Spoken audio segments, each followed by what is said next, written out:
Verilişin baş sponsoru Kalsi D3 Nikamed.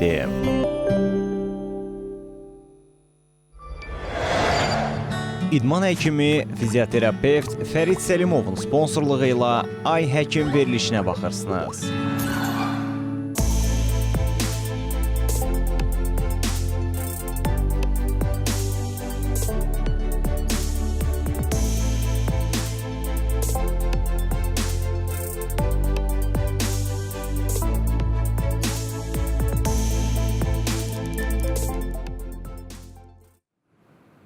Salam, hər vaxtınız xeyir olsun əziz tamaşaçılar. CBC Sporta baxırsınız. Ay Həkim efirdədir. Studiyada doktor Tutu Zeynalovadır. Bugün növbəti maraqlı qonağımızla sizin qarşınızdayıq. Bugün uşaqların sağlamlığından danışacağıq. Amma daha çox yeni doğulmuş uşaqların sağlamlığı, burada onların dünyaya gəlişi, təbii ki, hər bir ailə üçün sevincdir, amma bəzən olur ki, vaxtından əvvəl dünyaya gəlir bu uşaqlar və yaxud əksinə, biraz gec dünyaya gəlirlər.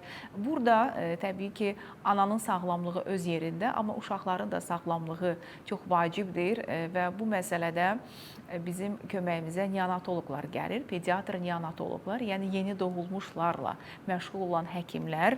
Mənə görə pediatriya ən çətin sahədir. Universitetə girəndə yadımdadır ki, heç pediatriyanı yazmamışdım ki, mən uşaqlarla işləyə bilmərəm.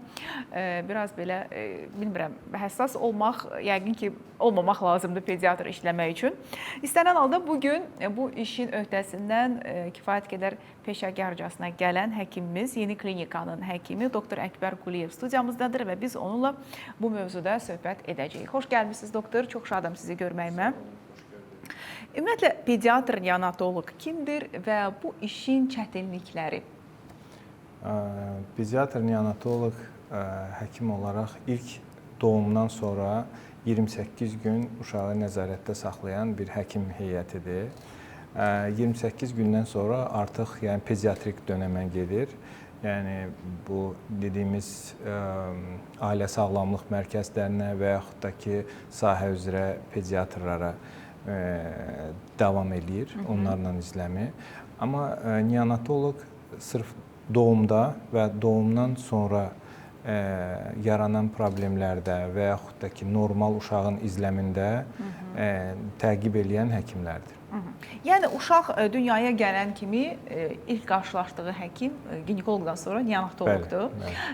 Siz belə çıxır ki, elə əməliyyatxanada olursunuz, keysəriyyə əməliyyatıdırsa və yaxud doğuş əsnasında da ginekoloqun yanında olursunuz və yaxud uşaq doğulur, sizə təhvil verirlər. Bugün müasir tibb bilirik ki, çox inkişaf edib Azərbaycanda da, xaricdə də. Əvvəllər deyək ki, az çəkili uşaqlar, vaxtından əvvəl doğulan uşaqların bir qismi tələf olurdusa, bugün artıq onların yaşatmaq şansımız çoxdur. Bilmirəm, mən belə bilirəm, bəlkə fərqlidir situasiya, siz daha yaxşı, daha dəqiq deyərsiniz, mənim övladım böyükdür. Və burada bu məsələnin avantajları və dezavantajları, yəni bu vaxtından əvvəl doğulan uşaqları saxlamağımız, az çəkili uşaqların saxlamağı ilə, dünyada qalması ilə biz yaşlılıq edirik, yoxsa hardasa xəstə uşaqla yaşama ehtimalını çoxaldırıq valideynlərin? Tutuq xanım, siz də bizim kolleqamız olduğumuza görə çox sağ olun. Veriş interaktiv gedəcəkdə siz həkimlik tərəfində dəstəkləyən bir insansınız. Bir şey qeyd edeyim ki, bir qanunvericiliyə görə 22 həftənin 22 hamiləlik həftəsinin üstündə doğum icra olunursa, yəni uşaq dünyaya gəlirsə, o artıq canlı doğum sayılır və o uşağa hər cür müdaxilə olunmalıdır, onun yaşamını dəstəkləməkdən ötürü. Eyni zamanda da 500 qramın üstündə əgər uşaq dünyaya gəlirsə, onun hər cür tibbi dəstək olunmalıdır. Və düz vurğuladınız ki, məqsəd uşağı hər cür yaşatmaqda deyil. Məqsədimiz neonatoloq olaraq o uşaqların sağlam yaşamasındadır. Ona görə hər bir sahənin öz mütəxəssisi olduğu kimi, bu neonatologiyanın da sırf öz mütəxəssisləri var, hansı ki, bu işlərlə uşaqları doğumdan sonra izləyir, reanimasyon dəstək göstərir və ilərdə də təqib eləyir. Yəni, bu problemlərlə qarşılaşmamaqdan ötəri. Təbii ki də ona uyğun bir yəni mama ginekologiya sahəsi var, hansı ki, yəni bu uşaqları hamiləlikdə izləyirlər. Bu hamilələri deyək ki, hamiləlikdə izləyirlər və yəni ana bətnində uşağın inkişafını izləyirlər. Aha. Yəni hansısa bir problem yaranarsa, fərqli problemlərlə qarşılaşa bilərlər. İstəyir infeksion, istəyir ürək-damar problemləri, istəyir böyrək problemləri, hamiləlik erkən sonlana bilir. Ondan belə deyək də, həmin o problemdən yola çıxaraq. Bəli, həmin o vaxtdan etibarən neçənci həftəsində var 28 həftə, var 34 həftə.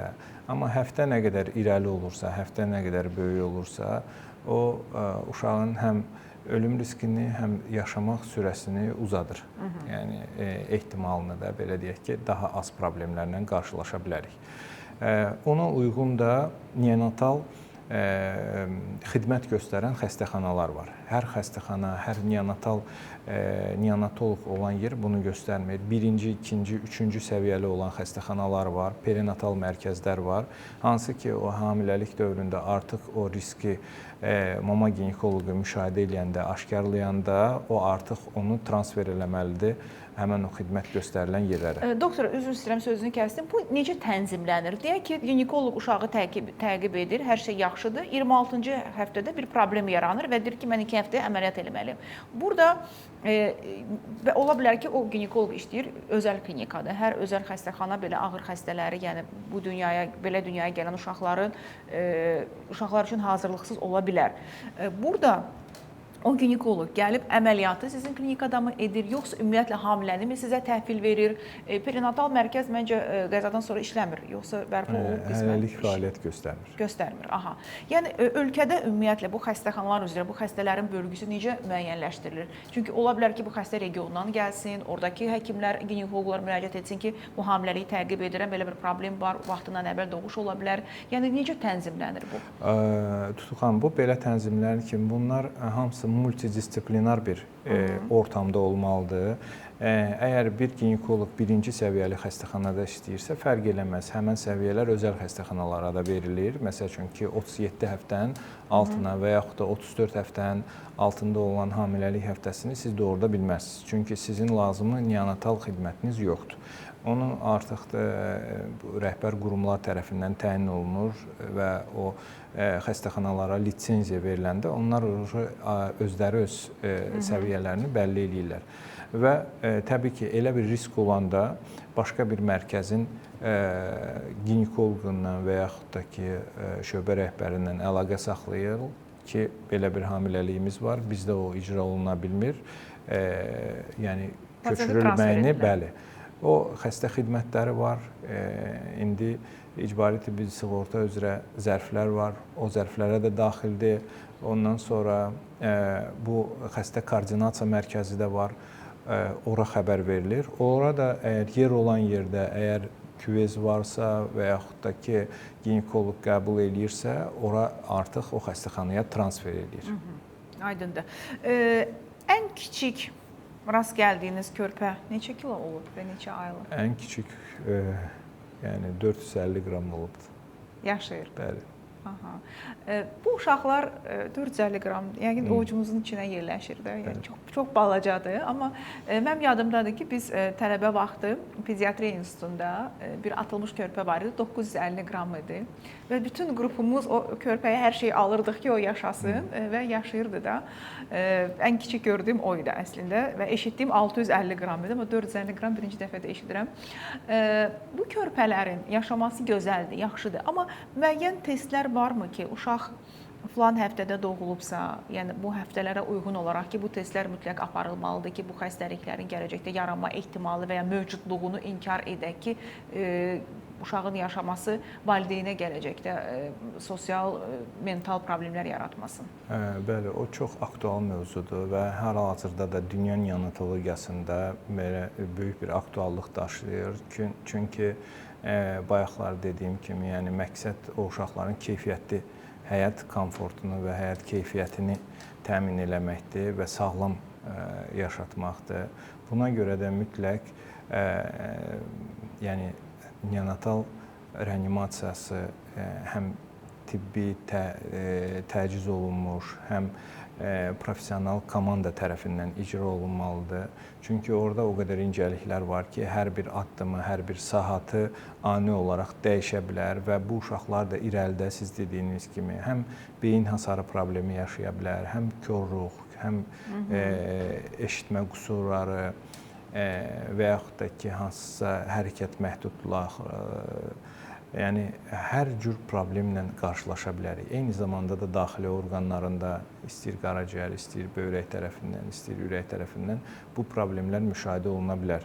Ona görə hər bir uşaq orada özəldir. Yəni buna ümumi yanaşmaq doğru deyil. Hər bir doğulan uşağa görə incəlikli yanaşma olmalıdır. Amma bir şey də var ki, bunlar multidisiplinar bir xəstəxanalarda, eyni zamanda kardioloqu, neyrocərrahı, oftalmoloqu, nefroloqu və digər ixtisas bölümün həkimlərindən olmalıdır ki, hər hansı bir problem yaransa, məsəl üçün ani müdaxilə olsun. Bu uşaqlar normalda, məsəl üçün deyək ki, hansısa bir mərkəzdə anadan oldu. Elə oldu ki, transferə vaxt olmadı. Məsəl üçün, artıq doğuldu belə bir şey. O uşaqların transferləri də özəl bir şəraitdə təşkil olunmalıdır. Çünki beyin qanamaları, beyin hasarları bu problemlərlə tez-tez rastlar və onlara həssasdırlar. Yəni, düşünsəniz, bir damarın divarı, yəni bildiyimiz islanmış bir salfetkanın yəni şeyindədir, həssaslığındadır. Yəni onu ani bir sarsıntı, orada artıq bir qanama problemi ola bilər. Ondan dolayı toxunmaqda da, onların hər bir baxımında da tibb bacıları özəlliklə bu dərsləri keçməlidir. Çünki erkən doğulan uşaqlara yanaşma tam fərqlidir. Yəni 34 həftəsindən 28 həftəsinə qədər, yəni yerlə göy qədər fərq var onların baxımında və tibb bacıların təhsilində də önəmli bir rol daşıyır. Çünki hər tibb bacısı xaricdə də elədir. Hər tibb bacısı o xüsusi qrupa girən uşaqlara xidmət göstərə bilməz. Yeni klinikada necə tənzimlənib bu proses?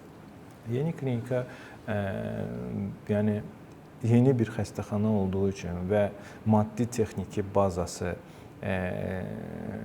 yaxşı olduğu üçün və artıq 2 ilə yaxındır tam fəaliyyət göstərir və bu şəkildə bizdə həm həkim heyəti, həm tibb bacısı heyəti gənc və mütəxəssislər üzərindən qurulub. Hazırlıqlısınız. Bəli, bizdə çalışan uzmanlarımız da var, mütəxəssis həkimlərimiz də var, təhsilli bu sahədə təhsilli tibb bacılarımız da var. Eyni zamanda ginekologiya komandamız da çox güclüdür. Çünki uşaq cərrahiyyəsi də var yəqin ki. Uşaq cərrahiyyəsi də var, neyrocərrahiyyə də var. Eyni zamanda başqa ixtisas kardiologiya, kardiocərrahiyyə bunlar olduğu üçün, yəni biz o xidməti yəni ki bizim rəhbər qurumlar tərəfindən tənzimləyə bilmişik, qura bilmişik və orada hal-hazırda yəni mən deyərdim ki, beynəlxalq səviyyədə bu uşaqlara xidmət göstərilir. Yəni sizə yaradılan şəraitdən tam razısınız ki, bugün yeni doğulmuşlara yüksək səviyyədə xidmət göstərə bilirsiniz bir həkim kimi. Bəli, yəni bizə Türkiyədən də, Almaniyadan da, digər ölkələrdən də mütəxəssislər gəlibdir. Həm qonaq kimi, həm iş prosesimizə tanışlıq məqsədindən. Təcrübə bölüşmək məqsədilə. Onların məhz bizim çalışdığımız şöbədən danışıram. Yəni ki, onların bizim şöbənin qiymətləndirməsi çox yüksək ballarla olubdur. Əla. Oğlan və qız uşaqlarını müqayisə etsək, hansılarının belə deyək, yaşama şansı daha çox olur? Çünki yadımdadır o vaxtlar ki, 8 aylıq qızdırsa o yaşayacaq, oğlandırsa biraz çətin olacaq, zəif olacaq. Belə bir oğlan uşaqları niyəsə zəif hesab olunurlar. Bu doğrudan da belədirmi, yoxsa sadəcə bu belə uydurma bir cümlədir?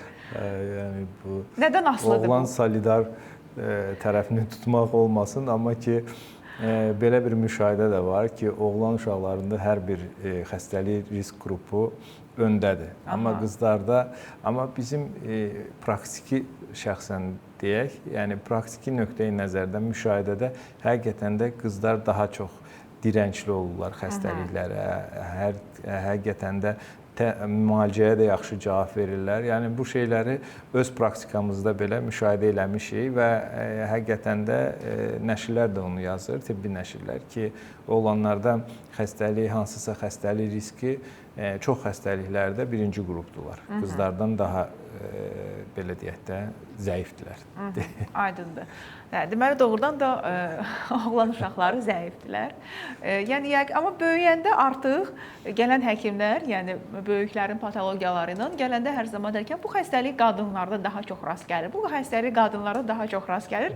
Hansı xəstəlik kişilərdə daha çox rast gəlir deyəndə deyirəm, ay nəhayət ki, hansı xəstəlik kişilərdə daha çox rast gəlir. Çünki adətən qadınlarda daha çox görürük. Yox, məsəl üçün qalxanvari vəzin xəstəlikləri daha çox qadınlarda tez-tez rast gəlir.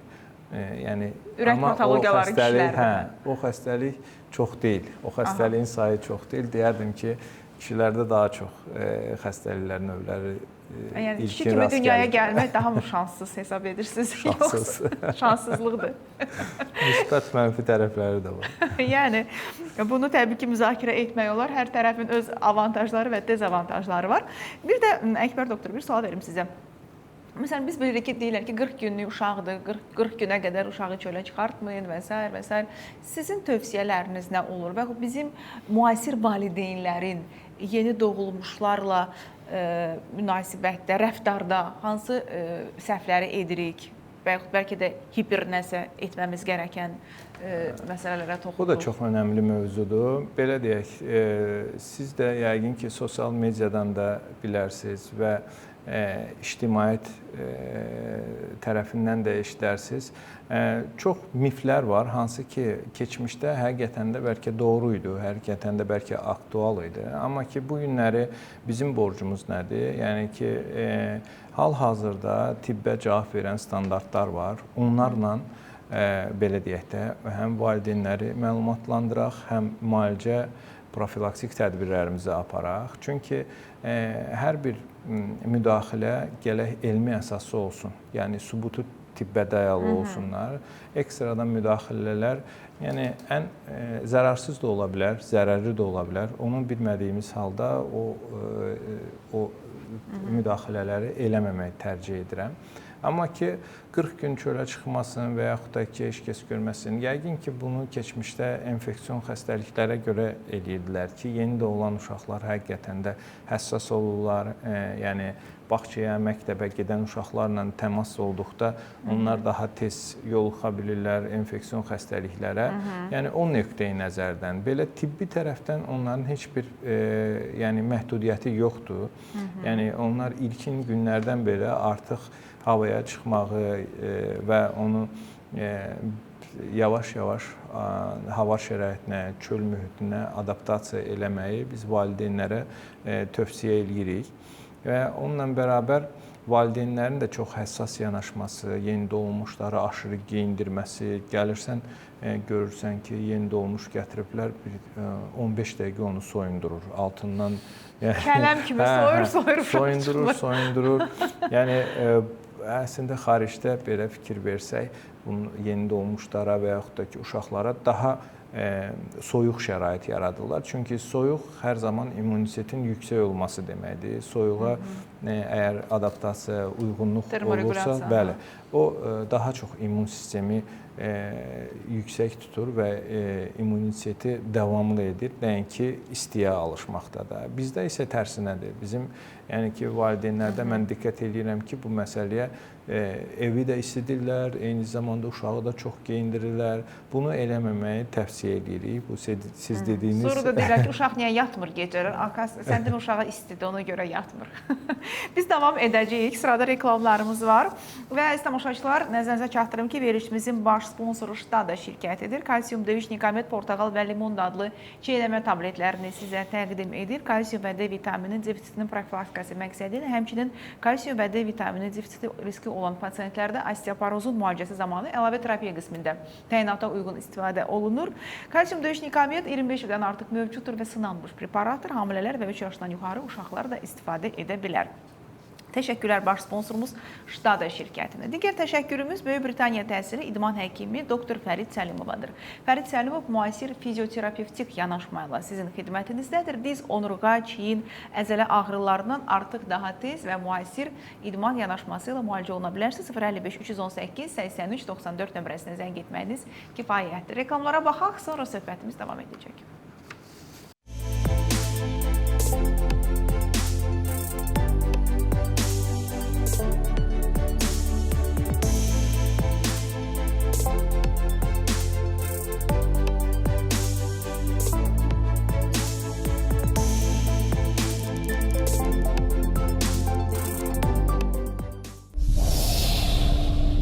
Verilişin baş sponsoru Kalsi D3 Nikamet.